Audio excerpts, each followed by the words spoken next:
അസ്സലാമു അലൈക്കും വറഹ്മത്തുള്ളാഹി വബറകാതുഹു. പ്രണയവും വ്യഭിചാരവും എന്ന വിഷയത്തെക്കുറിച്ചാണ് നമ്മൾ മനസ്സിലാക്കുവാൻ പോകുന്നത്.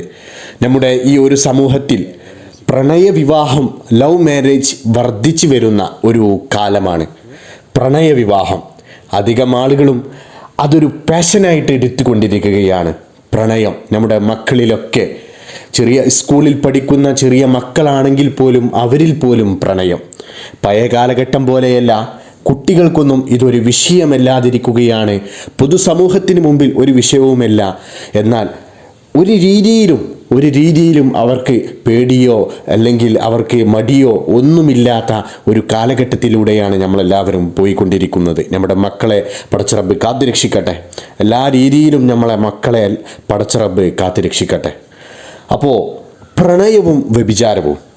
പ്രണയം എന്ന് പറഞ്ഞാൽ നിങ്ങൾ ശ്രദ്ധിക്കണം, പ്രണയം എന്ന് പറഞ്ഞാൽ ഭാര്യ ഭർത്താക്കന്മാർ കൈമാറുന്ന മറയില്ലാത്ത സംസാരമാണ് സംശുദ്ധ പ്രണയം. ഭാര്യ ഭർത്താക്കന്മാർ കൈമാറുന്ന മറയില്ലാത്ത സംസാരം, മറയില്ലാത്ത നല്ല തുറന്ന് സംസാരിച്ചു കൊണ്ട് നല്ല രീതിയിൽ സ്നേഹം അങ്ങോട്ടും ഇങ്ങോട്ടുമൊക്കെ പ്രകടിപ്പിക്കുന്ന ഭാര്യ ഭർത്താക്കന്മാർ തമ്മിൽ പ്രകടിപ്പിക്കുന്നതാണ്, അതാണ് യഥാർത്ഥ പ്രണയം. എന്നാൽ കാമുകന്മാർ ഒളിച്ചും പതുങ്ങിയും കോപ്രായങ്ങൾ കൈമാറുന്നത് അത് പ്രണയമല്ല, അത് കടുത്ത വ്യഭിചാരമാണ് എന്നോർക്കുക. ഏത് രീതിയിലായാലും, അതായത് കാമുകന്മാർ ഒളിഞ്ഞും പതുങ്ങിയുമൊക്കെ ആരും കാണാതെ പല രീതിയിലും നമ്മുടെ പൊതുസമൂഹത്തിൽ അത് വർദ്ധിച്ചു വരുന്ന ഒരു കാലമാണ്, വർദ്ധിച്ചു വന്നുകൊണ്ടിരിക്കുകയാണ്. ചെറിയ മക്കളിൽ പോലും വിവാഹത്തിന് മുമ്പ് ചെറിയ മക്കളിൽ പോലും എന്താണ് ഇതിങ്ങനെ വർദ്ധിച്ചു വന്നുകൊണ്ടിരിക്കുകയാണ്. വിവാഹത്തിന് മുമ്പ് നമ്മുടെ മക്കളിലൊക്കെ, കോളേജിൽ പഠിക്കുന്നവരാവട്ടെ, സ്കൂളുകളിൽ പഠിക്കുന്നവരാവട്ടെ, ഇവരിലൊക്കെ എന്താണ് ഇതുപോലുള്ള ശീലങ്ങൾ വർദ്ധിച്ചു വരികയാണ്.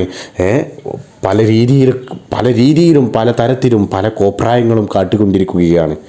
അറിവില്ലായ്മ കൊണ്ടാകാം, എന്നാൽ ഇനി അറിവുണ്ടായിട്ടും അതുപോലെ നിലനിർത്തുന്നവരല്ല പലരും.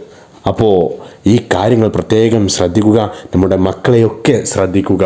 എന്താണ് കാമുകൻ എന്ന് പറഞ്ഞ് പല കാര്യങ്ങളും ചെയ്തു കൂട്ടുന്നത്, ഓരോ കാര്യങ്ങളും ചെയ്തു കൂട്ടുന്നത് കടുത്ത വ്യഭിചാരമാണ്. വ്യഭിചാരങ്ങളിൽപ്പെട്ട അത് വ്യഭിചാരങ്ങളിലാണ് പെടുക, കടുത്ത വ്യഭിചാരമാണ് എന്നോർക്കുക. ഈ വിവാഹശേഷമായാലും അങ്ങനെ തന്നെ കടുത്ത വ്യഭിചാരമാണ്. അതിന് ഇരു ലോകത്തും അതിനുള്ള ശിക്ഷ തന്നെ ലഭിച്ചുകൊണ്ടിരിക്കും. അതുകൊണ്ട് വളരെയേറെ സൂക്ഷിക്കുക, ശ്രദ്ധിക്കുക. നമ്മുടെ മക്കളെ എല്ലാം ശ്രദ്ധിക്കുക. നമ്മുടെ മക്കളെയൊക്കെ ദീനി ചിട്ടയിൽ നല്ല രീതിയിൽ വളർത്താൻ ശ്രദ്ധിക്കുക. പടച്ചറബ്ബ് നമ്മെ എല്ലാവരെയും കാത്തുരക്ഷിക്കട്ടെ. പ്രണയം എന്താണ്, ഒരു യഥാർത്ഥ പ്രണയം എന്താണ് എന്ന് നമ്മളിലൂടെ തന്നെ നമ്മുടെ മക്കൾക്ക് നമുക്ക് കാണിച്ചു കൊടുക്കാൻ സാധിക്കണം. ഭാര്യ ഭർത്താക്കന്മാർ തമ്മിൽ പരസ്പരം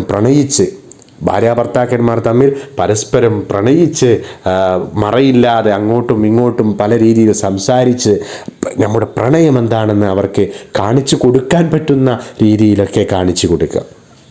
അല്ലാഹു സുബ്ഹാനഹു വ തആല നമ്മളെ എല്ലാവരെയും കാത്തുരക്ഷിക്കട്ടെ. നമ്മുടെ മക്കളെയൊക്കെ നല്ല രീതിയിൽ വളർത്താൻ ശ്രദ്ധിക്കുക. നമ്മുടെ മക്കളെ കാര്യത്തിൽ എല്ലാ കാര്യങ്ങളിലും നല്ലവണ്ണം ശ്രദ്ധിക്കുക. നമ്മുടെ കാലഘട്ടം ആ രീതിയിലാണ് മുന്നോട്ട് കൊണ്ടുപോയിരിക്കുന്നത്.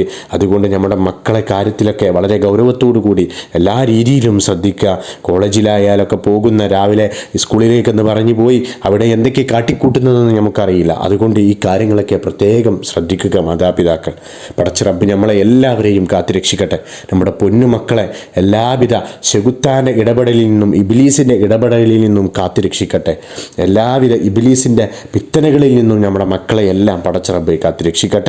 ആമീൻ ആമീൻ ആമീൻ യാ റബ്ബൽ ആലമീൻ. അസ്സലാമു അലൈക്കും വറഹ്മത്തുള്ളാഹി വബറകാതുഹു.